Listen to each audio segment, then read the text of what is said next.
రాష్ట్రంలో 22A నిషేధిత భూములు, మెట్రో రైలు విస్తరణ సహా పలు కీలక అంశాలపై చర్చించడమే లక్ష్యంగా నేడు రాష్ట్ర మంత్రివర్గం సమావేశం కానుంది.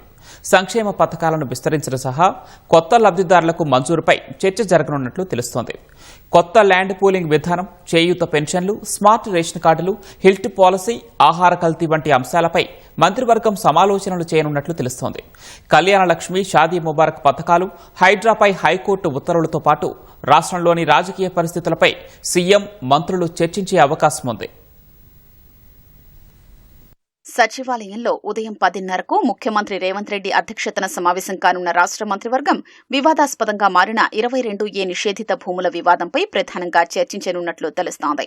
హైదరాబాద్ సహా పలు ప్రాంతాల్లో భూముల్ని ప్రభుత్వం నిషేధిత జాబితాలో చేర్చినట్లు ఆందోళన వ్యక్తమవుతున్న నేపథ్యంలో ఏం జరిగింది, ఎలా పరిష్కరించాలనే విషయంపై కీలక చర్చ జరగనుంది. 22A వివాదానికి ముగింపు పలికేలా అధికారులకు కేబినెట్ దిశానిర్దేశం చేసే అవకాశం ఉంది. మెట్రో విస్తరణపై చర్చ జరగనున్నట్లు తెలుస్తోంది. కేంద్రం నుంచి పెండింగ్లో ఉన్న మెట్రో అనుమతులు, రెండో దశ రుణ సమీకరణపై సమాలోచనలు చేయనున్నారు. హైదరాబాద్ పాతబస్తీలో మెట్రో రైలు విస్తరణపై నిర్ణయాలు తీసుకునే అవకాశం ఉంది.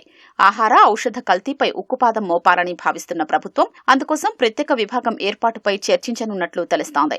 రాష్ట్ర వ్యాప్తంగా ట్రాఫిక్ సమస్యల పరిష్కారం కోసం కొత్తగా traffic management and road safety bureau, టీమార్స్ ఏర్పాటు చేయాలన్న ప్రతిపాదనపై కేబినెట్ నిర్ణయం తీసుకునే అవకాశం ఉంది.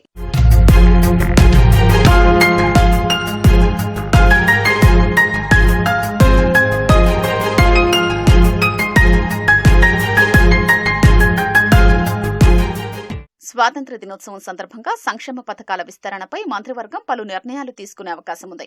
కొత్తగా సుమారు 2 లక్షలకు పైగా చేయూత పెన్షన్ల మంజూరుకు మంత్రివర్గం ఆమోదముద్ర వెయ్యనున్నట్లు సమాచారం. కొత్తగా రేషన్ కార్డులు పొందిన వారికి 200 యూనిట్ల వరకు ఉచిత విద్యుత్, 500 రూపాయలకే గ్యాస్ సిలిండర్ పథకాలు మంజూరు చేయనున్నట్లు తెలుస్తోంది.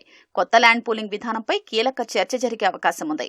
ల్యాండ్ పూలింగ్ కింద భూములు ఇచ్చే రైతులకు అదనపు ప్రయోజనాలు కల్పించాలని రాష్ట్ర ప్రభుత్వం భావిస్తోంది. మూసీ పునరుజ్జీవ ప్రాజెక్టులో భాగంగా త్వరలో ప్రారంభం కానున్న గాంధీ సరోవర్ పైన కేబినెట్ లో చర్చ జరిగే అవకాశం ఉంది. చట్టసభల్లో పోటీకి కనీస వయస్సును 21 ఏళ్లకు తగ్గించే అంశంపై అసెంబ్లీలో తీర్మానం చేసే విషయంపై సమావేశంలో చర్చకు రానున్నట్లు తెలుస్తోంది.